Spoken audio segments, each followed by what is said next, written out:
अस्सलामुअलैकुम वरहमतुल्लाहि वबरकातुहू। Welcome back to our channel. आज जो है हम 10th का एसएससी बोर्ड का जो 2019-20 का पेपर है उसमें जो है कवायद किस तरह आने वाला है नए पैटर्न के हिसाब से, वो जो है देखने वाले हैं। तो वीडियो स्टार्ट करने से पहले किसी को भी अगर वीडियोस पीपीटी या पीडीएफ फॉर्म में चाहिए, साइंस की नोट्स चाहिए तो प्लीज़ मेल करिए। 9th और 10th की कोई क्वेश्चन आंसर्स हो तो प्लीज़ मेल करिए, और कोई टॉपिक कोई सजेशन वीडियो के लिए है तो नीचे ज़रूर कमेंट करिए। अगर आप मेरे चैनल पे नए हैं तो चैनल को सब्सक्राइब ज़रूर करिएगा और बेल आइकन दबा दीजिए ताकि आप कोई नया वीडियो मिस ना कर पाए। अगर ये वीडियो आपके लिए हेल्पफुल है तो like and share with your friends. तो चलिए फिर वीडियो स्टार्ट करते हैं। सवाल नंबर 4 जो है वो बेसिकली उर्दू के पेपर में 80 मार्क्स के पेपर में ग्रामर के लिए पूछा जाएगा, जो अलिफ और बेद दो उसमें डिवाइड है और इस पर जो है 16 मार्क्स दिए गए हैं। अब सवाल नंबर 4 में अलिफ जो है 10 मार्क्स का पूछा जाएगा। वो किस तरह पूछा जाएगा, इसमें 5 सवाल होंगे। जुमलों की किस्में यानी मुफर्रिद, मुरक्कब और मखलूत जुमला जो है आपको आइडेंटिफाई करना होगा, वो 2 मार्क्स के लिए पूछा जाएगा। मुहावरे जो है जुमलों के इस्तेमाल के लिए पूछे जाएंगे, वो आपको 2 मार्क्स के लिए पूछे जाएंगे। कहावतें जो है वो आपको मुकम्मल करनी होगी, यानी आपको दिया रहेगा नाच ना जाने और आके डैश रहेगा तो आपको लिखना है आंगन टेढ़ा, यानी इस तरह आपको कहावतें मुकम्मल करनी है, वो 2 मार्क्स के लिए आएगा। सनद आएगी, हो सकता है सनद में जो है 2 तरह की पॉसिबिलिटी है, या तो आपको जो है टर्म दी जाएगी कि सनद तशबीह की मिसाल लिखकर जो है डेफिनेशन लिखकर मिसाल लिखिए, या फिर आपको शेर दिया जाएगा और सनद पहचानने के लिए बोलेगा, ये भी 2 मार्क्स के लिए आएगा। और असनाफ सुखन यानी हिस्सा नस्र और हिस्सा नज़्म में जितनी भी जो है सवाने, दास्तान और हमद नाद वगैरह जितनी भी डेफिनेशंस है वो तो ये भी आपको 2 तरह से पूछ सकता है, या तो आपको डेफिनेशन दी रहेगी आपको पहचानना है, या तो आपको टर्म दी रहेगी और आपको डेफिनेशन लिखना है, तो ये भी जो है 2 मार्क्स के लिए आएगा। इस तरह से जो है 5 सवाल होंगे जो टोटल 10 मार्क्स के लिए पूछे जाएंगे। सबसे पहले जुमलों की किस्में, मुरक्कब जुमला, मखलूत जुमला, मुफर्रिद जुमला। सबसे पहले मुफर्रिद जुमला देखते हैं। मुफर्रिद का मतलब होता है सिंगल, वाहिद। तो जुमले का पहला फिक्रा मुब्तदा और दूसरा फिक्रा खबर कहलाता है। जिस जुमले में सिर्फ ये 2 अज्जा पाए जाते हैं उसे मुफर्रिद जुमला कहते हैं। अब मुब्तदा और खबर क्या होता है, तो मुब्तदा जिसे इंग्लिश में हम लोग सब्जेक्ट कहते हैं और खबर यानी प्रेडिकेट। मुब्तदा यानी जो भी सब्जेक्ट होगा आपके सेंटेंस का, जैसे यहाँ एक पहली एग्जांपल देखते हैं, मगर मौलाना हसरत मोहानी की शख्सियत में कोई दिलफरेबी नहीं थी। इस सेंटेंस में मुब्तदा होंगे मौलाना हसरत मोहानी और खबर होगी उनकी शख्सियत में कोई दिलफरेबी नहीं थी। तो यानी इस तरह सेंटेंस को 2 हिस्से में डिवाइड किया जाता है। तो जिस जुमले में सिर्फ एक मुब्तदा हो और एक खबर हो, यानी सिर्फ एक सब्जेक्ट हो और उसी के बारे में एक ही खबर हो, तो वो जो है मुफर्रिद जुमला कहलाता है। यानी इसमें सिंगल सब्जेक्ट सिंगल खबर होगी, कोई बड़ा सेंटेंस नहीं, कुछ नहीं, नो एकदम सिंपल सेंटेंस जो होगा वो जो है मुफर्रिद जुमला कहलाता है। या आप एग्जाम्पल्स जो है देख सकते हैं, ये आपकी टेक्सचुअल एग्जाम्पल्स है।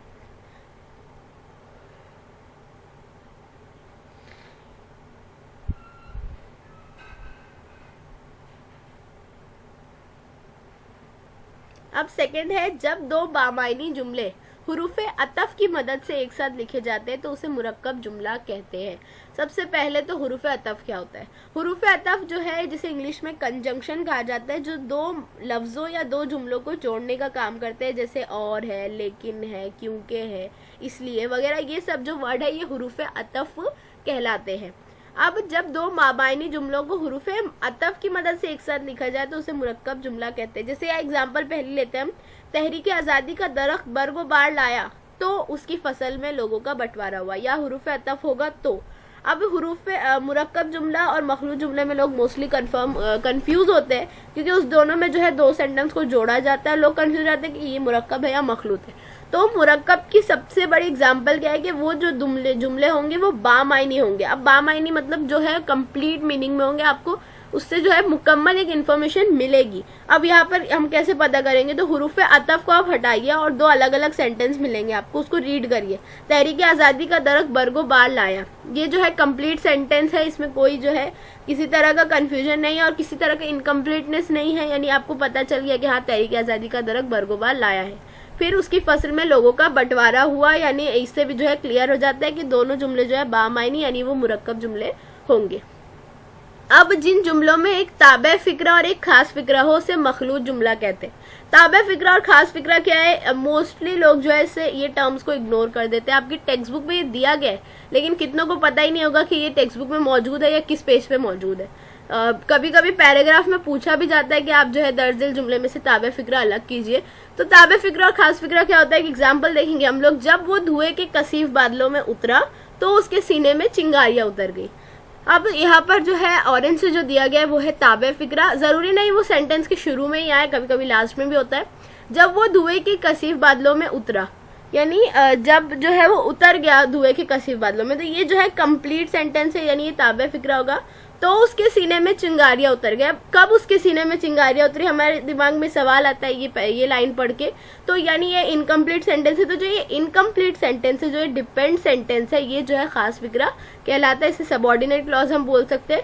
तो जिसमें जो है एक ताबे फिक्रा एक खास फिक्रा हो, उसे मखलूत जुमला कहेंगे। यानी जो एक डिपेंडेंसी होती है ना, कि एक आप मेहनत करोगे तो आप पास होगे, तो इस तरह के जो सेंटेंस होते हैं के वगैरह से, जिन, जब, तब, ऐसे लफ्जों से जो ऐसे जोड़ा जाता है, ये जो है मखलूत जुमलों में शामिल होते हैं। अब आते हैं मुहावरे और कहावतें। मुहावरे जो है आपको पेपर में जुमलों में इस्तेमाल करने के लिए पूछा जाएगा। तो इसके लिए जो है सबसे मतलब 95% चांस है कि आपको टेक्स्ट बुक का ही पूछेगा। इसमें जो है 2 तरह से आप मुहावरे की तैयारी कर सकते हैं। सबसे पहले तो आपकी टेक्स्ट बुक में जो सबक के बाद अल्फाज मायने दिए होते हैं, उसमें आपको कई सारे मुहावरे मीनिंग के साथ दिए होते हैं।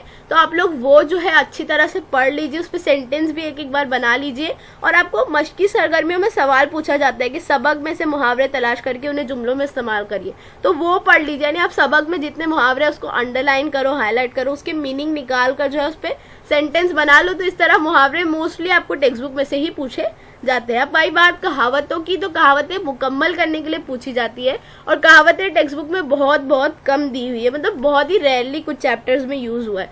तो आप लोग क्या करिए, या तो आपकी गाइड वगैरह है तरक्की तालीम की, तो आप लोग वो रिफर करिए, या फिर कोई भी जो है ग्रामर की, उर्दू ग्रामर की बुक है ना, उसमें से जो है कहावतों को मुताला करिए।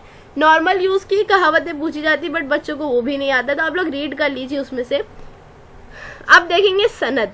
यहाँ पर जो ये 8 सनद दी गई आपकी टेक्सचुअल है। सनद तशबीह, सनद मुबालगा, तजाद, मिरातुन नज़ीर, इस्तिआरा, तलमी, तजनीस ताम और तजनीस नाकिस व ज़ायद।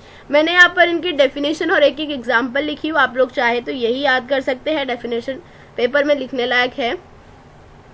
सनत तशबीह, जिस शेर में शायर किसी एक चीज को उसकी खूबी या खामी की बिना पर दूसरी चीज जैसा बताए, तो उसे सनत तशबीह कहते हैं। तशबीह यानी मिसाल देना उसकी। तो अगर शायर किसी भी चीज को उसकी सपोज उसकी खूबी हो या उसकी खामी हो किसी बिना पर, अगर कोई दूसरी चीज से कंपेयर करे तो उसे सनत तशबीह कहते हैं। जैसे हम इंग्लिश में सिमिली होता है, तो ये जो है जैसे, गोया, सी, ये सब शब्दों से जो है इसे हुरूफ तशबीह कहते हैं। इन शब्दों से जो है उसे कंपेयर करता है, तो ये कंपैरिजन जो है सनत तशबीह कहलाता है। अब इसकी मिसाल, जो सनत तशबीह का बड़ा फेमस शेर है कि नाज की उनके लब की क्या कहिए, पंखुड़ी एक गुलाब की सी है, यानी उसके जो होठों की खूबसूरती उसे गुलाब से कंपेयर किया गया है।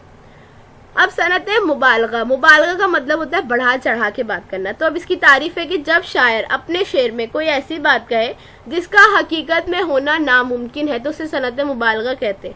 यानी कोई एकदम मतलब फेकुचन टाइप ऑफ बात हो, मतलब आपको सुन के समझ में आएगा कि ये पॉसिबल है ही नहीं कभी। जैसे आपकी एक टेक्सचुअल एग्जांपल मैंने ली, जब देखा मैं कि जंग की या यूं बंदी है शक्ल, ले जूतियों के हाथ में घोड़ा बगल में मारे। नहीं, मैं जंग को देख के इतनी जोर से जो है हाथ में जूती लेकर जो है बगल में घोड़े को दबाकर भाग गया, तो ये पॉसिबल नहीं है। और दूसरा शेर है 9th की टेक्स्ट बुक से है, मैं वो रोने वाला जहां से चला हूँ जिसे अब्र हर साल रोता रहेगा। यानी मैं जो उस दिन से रो रहा हूँ, मैं इतना रो रहा हूँ कि जो ये बारिश है वो भी मेरे रोने की वजह से हो रही, तो ये भी जो है बिल्कुल पॉसिबल नहीं है। एक और शेर है, यारो शबे फिराग में रोया मैं इस कदर था, चौथे आसमान तक पानी कमर कमर। यानी मैं अपनी महबूब की जुदाई में इतना रोया कि चौथे आसमान तक पानी जो है भर गया था। तो ये सारी जो है मिसालें आप लोग लिख सकते हैं, इसके अलावा भी लिख सकते हैं। बहुत ही ज्यादा इजी शेर होता है और बहुत ज्यादा इसमें जो है कंफ्यूजन नहीं है। अब है सनत इस्तिआरा।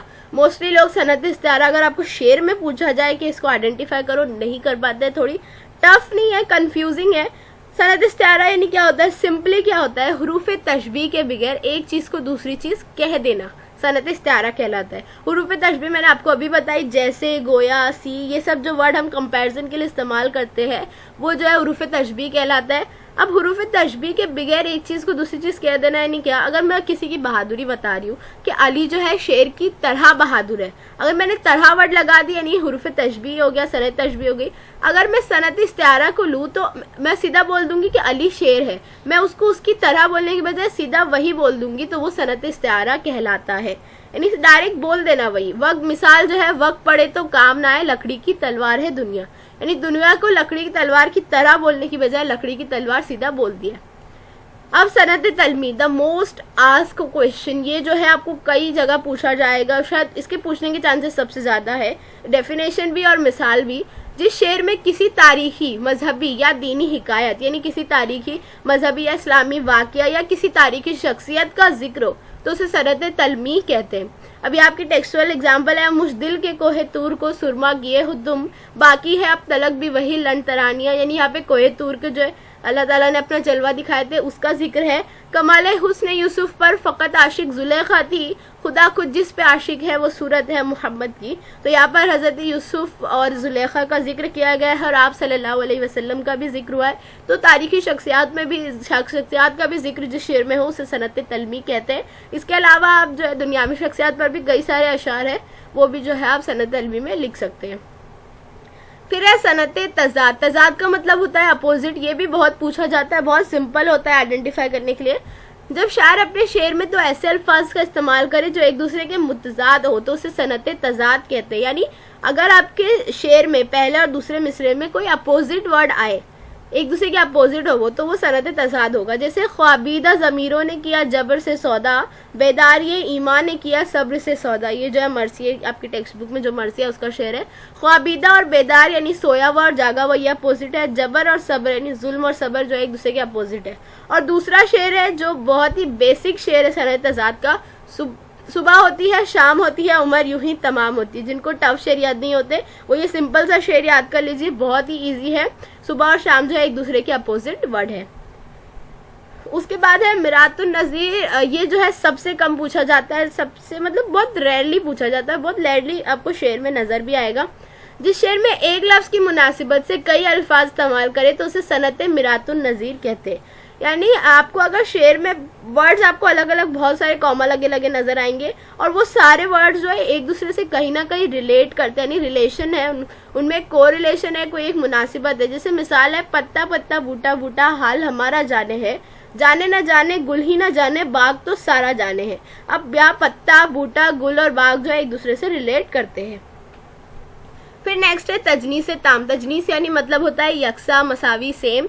तो जिस शेर में ऐसे अल्फाज इस्तेमाल करे जो लिखने में, पढ़ने में और बोलने में तो एक जैसे हो, लेकिन अगर उनका मीनिंग निकाले तो वो मीनिंग अलग अलग होगा। जैसे इंग्लिश में होता है एक ही वर्ड के कई मीनिंग होते हैं, उसी तरह उर्दू में भी कुछ वर्ड्स हैं जो अलग अलग मीनिंग्स के लिए इस्तेमाल किए जाते हैं। जैसे जान दी हुई उसी की थी, हक तो यूं है कि हक अदा ना हुआ। यहाँ पर हक जो है अलग अलग मायने में यूज हुआ है। पहले हक का मतलब होता है सच तो ये है, और दूसरा हक यानी जो हक अदा नहीं हुआ, वो जो हमारा राइट बोलते हैं ना, जो हमारा हक है, ये हमारी बेसिक नीड है, वो जो है वो हक से मुराद ये है। इसके अलावा एक और 9th की गजल का शेर है कि दर्द सीने के मेरे सीने को कोई जुर्राह नहीं बताऊं क्या। यानी जो मेरे पहला सीने से मुराद जो चेस्ट जो पार्ट ऑफ बॉडी है वो, और दूसरा सीना यानी सिलाई, यानी मेरे सीने के जख्म को सीने यानी सिलाई करने के लिए कोई मौजूद नहीं। तो ये भी जो है तजनीस ताम की मिसाल होगी।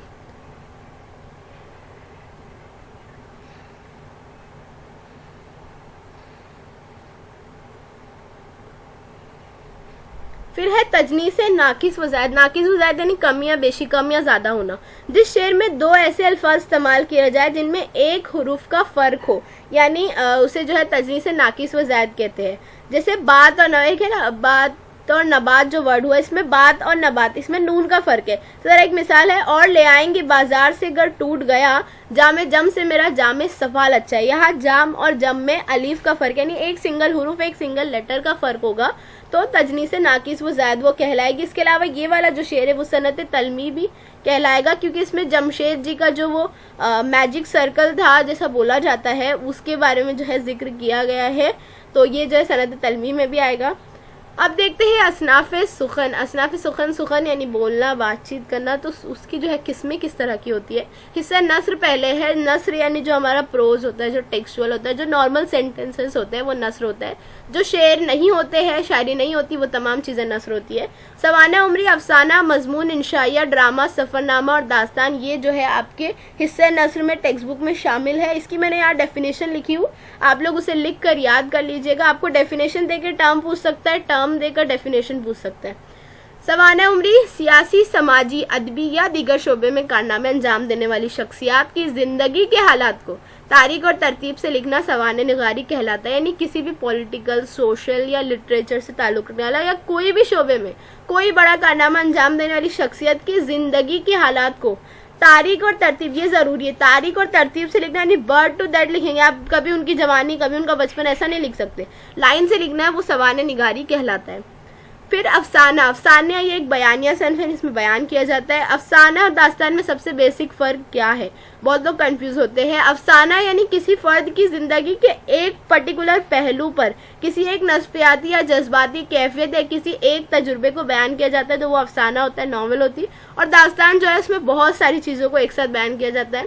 फिर है मजमून, जो हम नॉर्मल लिखते हैं वो भी इसी में शामिल होगा। मजमून में किसी मौजू पर मरबूत अंदाज में इजहार ख्याल किया जाता है। मजमून में इल्मियत और संजीदगी पाई जाती है, यानी किसी भी टॉपिक पर मरबूत अंदाज में नहीं, जुड़े हुए एक दूसरे से कोरिलेट करते हुए जो हम अपने इजहार ख्याल लिखते हैं उस टॉपिक पर, वो जो है मजमून कहलाता है। फिर है ड्रामा। ड्रामा तो बहुत सिंपल है। ड्रामे में एक प्लॉट और एक किस्सा होता है, यानी एक थीम होती है जो किरदारों यानी एक्टर्स, मकालमों यानी डायलॉग्स और अदाकारी यानी एक्टिंग के जरिए हाजरीन के सामने अमली तौर पर पेश किया जाता है। इसको एक्ट करके स्टेज पर जो है पेश किया जाता है। रीड भी करते हैं लोग, बट अगर बेसिक डेफिनेशन देखें ड्रामे की तो उसे अमली तौर पर स्टेज पर पेश किया जाता है। फिर है सफरनामा। सफरनामा एक बयानिया सिन्फ है, भी बयान की जाती है। क्या बयान किया जाता है इसमें, आपके सफर की जो भी रुदाद है, जो भी रिपोर्ट है, आपने जो भी सफर किया है वो इसमें बयान किया जाता है। फिर है इंशाइया। इंशाइया एक मजमून की किस्म है जिसमें किसी मौजू पर हल्के फुल्की शगुफ्ता अंदाज में ख्यालात पेश किए जाते हैं। इसमें बहुत ज़्यादा इल्मियत और संजीदगी नहीं होती, एक नॉर्मल सा जो हमारे दिल में ख्यालात आते हैं, जो नॉर्मल से थॉट्स होते हैं। जैसे किसी ने मजमून लिखा है कि ट्रेन में किस किस तरह के लोग पाए जाते हैं, तो वो इंशाइया में शामिल होगा। यानी किसी भी ऑब्जर्वेशन को नॉर्मल अंदाज में जो है हल्के फुल्के शगुफ्ता अंदाज में पेश करते हैं। अब है हिस्सा नज्म। हमद, नात, मरसिया, कसीदा, रुबाई, कता और गज़ल जो है इसमें बयान जो है हिस्से नज्म आपकी टेक्स्ट बुक में बयान की गई है। हमद हम सब जानते हैं, जिस नज्म में खुदा की हमद व सना, उनकी तारीफ बयान की जाए उसे हमद कहते हैं। जिस नज्म में मोहम्मद सल्लल्लाहु अलैहि वसल्लम की तारीफ की जाए उसे नात कहते हैं। ये जो है हम सब बहुत अच्छे से जानते हैं। फिर है मरसिया। जिस नज्म में मरहूम की मौत पर, ये काफ़ी मरसिया की डेफिनेशन पूछी जाती है, मरहूम यानी मरने वाले की मौत पर अफसोस जाहिर किया जाए और फिर उसकी खूबियाँ बयान की जाए तो उसे मरसिया कहते हैं। मरसिया दो किस्म का होता है, एक होता है करबलाई मरसिया यानी जिसमें जो है करबला की शहीदों का वाक़या बयान किया जाता है, और शख्सी मरसिया यानी करबला की शहीदों के अलावा जिन भी अशखास की, जिन भी मरहूमों की मौत पर लिखे जाते हैं मरसिया, उसे शख्सी मरसिया कहते हैं। अब मसनवी। मसनवी यानी जिस नज़्म में कोई किस्सा या वाक़या बयान की जाए उसे मसनवी कहते हैं। किसी तरह की कोई स्टोरी होगी, कोई दास्तान की स्टोरी होगी, किसी शहर के उजड़ने की स्टोरी, कोई तारीखी स्टोरी होगी, कोई कॉमेडी स्टोरी होगी, जो भी स्टोरीज होती है वो मसनवी में बयान की जाती है। और मसनवी बड़ी होती है, मतलब काफ़ी ज़्यादा शेर उसमें जो है होते हैं। नेक्स्ट है कसीदा। किसी अमीर, बादशाह या नवाब की तारीफ और तौसीफ के लिए लिखी जाने वाली नज़्म कसीदा कहलाती, यानी किसी अमीर, बादशाह, नवाब की बहुत खूब बढ़ा चढ़ा के उसको किस किस चीज़ों से कंपेयर किया जाता है कि वो हाथ लगाए तो मिट्टी सोना हो जाए, इस तरह की जो बड़ी बड़ी तारीफ तौसीफ की जाती है वो नज़्म कसीदा कहलाती है। आप लोगों को शायद मिर्ज़ा गालिब का कसीदा है, काफ़ी अच्छा और फेमस कसीदा है वो भी। तो इसका मकसद सीधा सीधा शायरों का होता है कि हमें कुछ इनाम व इकराम मिल जाए। फिर उसके बाद है रुबाई। रुबाई की जो डेफिनेशन है थोड़ी सी अदबी टाइप की है, मतलब काफ़ी टर्म्स उसमें अदबी यूज़ किए गए। 4 मिसरों और एक खास वज़न और बहर में अदा किए गए शायराना ख्याल को रुबाई कहते हैं। वज़न और बहर जो है आप 11th स्टैंडर्ड में पढ़ेंगे, बट वज़न और बहर बेसिकली होता है कि एक जो है शर्त रखी जाती है कि इतना इतना वर्ड होना चाहिए। तो 4 मिसरे में जो भी शायराना ख्याल, जो भी मजमून होगा उसे मतलब जो भी टॉपिक को जो है शेर के रूप में डाला जाएगा उसे रुबाई कहते हैं। कता यानी शायर अलग से 2 या ज्यादा शेरों में कोई मुसलसल मजमून नज्म करे तो उसे कता कहते हैं। यानी 2, 4, 6, 8 मैक्सिमम 10 शेर होंगे, वो जो है कता कहलाता है। इसमें कोई भी एक ही टॉपिक को जो है लिखा जाता है। फिर गजल, गजल की कोई डेफिनेशन आपको कहीं मिलेगी नहीं, मैंने आपको समझने के लिए डेफिनेशन बनाई है। मतला, मक्ता और रदीफ के साथ लिखी गई नज्म गजल कहलाती है। यानी जिस नज़म में मतला हो, यानी गजल का जो पहला शेर है जिसमें लास्ट के दोनों वर्ड जो है राइमिंग होते हैं, वो मतला कहलाता है। मक्ता यानी जिसमें तखल्लुस इस्तेमाल किया जाता है, और रदीफ यानी जो लास्ट में एक वर्ड जो है बार बार हर शेर के लास्ट में आता है सेम, वो जो रदीफ होता है। तो जिस नज्म में ये तीनों चीज मौजूद है वो जो है गजल कहलाती है। गजल पे जो है अभी इश्क के साथ साथ कई दूसरे टॉपिक, माशरती, सियासी, तारीखी जो है गजलें भी लिखी जा रही है। अब सवाल नंबर 4 का बे, ये जो है मुकम्मल तौर पर टेक्सचुअल होने के चांसेस बहुत ज़्यादा है इसके। इसमें जो है ज़ख़ीरे अल्फाज है। सबसे पहले इसमें जितना भी ग्रामर आएगा वो आपको जो मश्की सरगर्मी में, मतलब सबक के बाद जितना कुछ मश्की सरगर्मी में ग्रामर दिया रहता है ना, यानी सवाल जवाब के बाद जो ग्रामर दिया रहता है वो सब कुछ ग्रामर जो है वो इसमें आ सकता है। ज़ख़ीरे अल्फाज में जो है आपको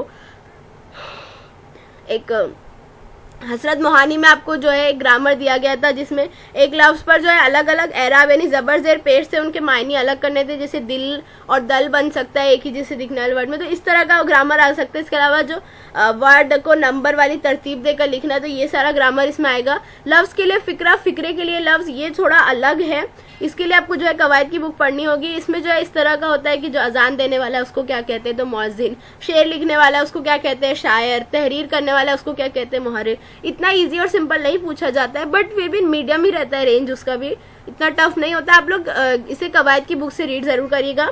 हुरूफ जार, इजाफी तरकीब और वावे अतफ, ये आपको अंडरलाइन करना होगा सेंटेंस में। इसकी मिसालें टेक्स्ट बुक में मौजूद है। मुजाफ और मुजाफ इलैह हसरत मोहानी वाले चैप्टर में है, ये भी जो है मोस्टली वही वाले जो 3 एग्जाम्पल्स है वही पूछे जाते हैं, बट आप वहां से ये समझ लीजिएगा। और साबिके लाहिक यानी प्रीफिक्स और सुफिक्स है तो आपको दिया रहेगा कि बे साबिके लगा के लफ्ज बनाइए या ये लाका बनाकर जो है लफ्ज बनाइए। तो इस तरह से जो है मुकम्मल ग्रामर होगा। उम्मीद है आपको समझा होगा। Thank you for watching.